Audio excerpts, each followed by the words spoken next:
slavnostního shromáždění, aby povstali.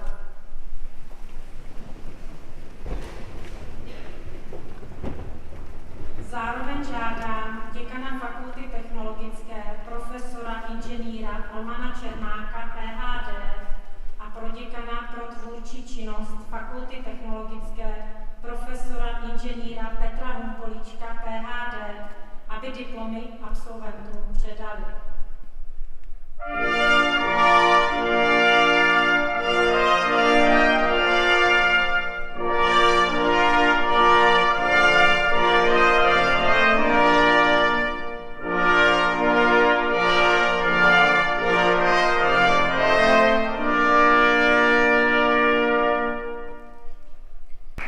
Obhájil dizertační práci na téma Hydrogel-based bioactive food packaging material for agroproducts.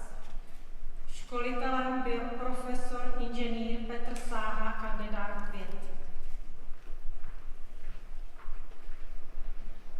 Doktor Taiskang Jamatia obhájil dizertační práci na téma Preparation and characterization of flows for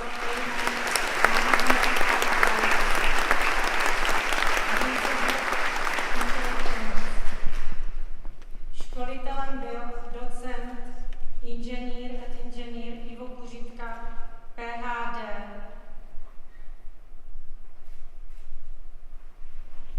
Doktorka Lucie Urbánková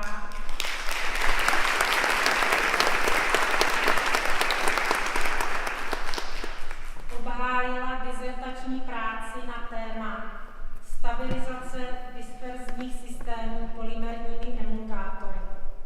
Školitelkou byla docentka inženýrka Věra Kašpárková, PhD.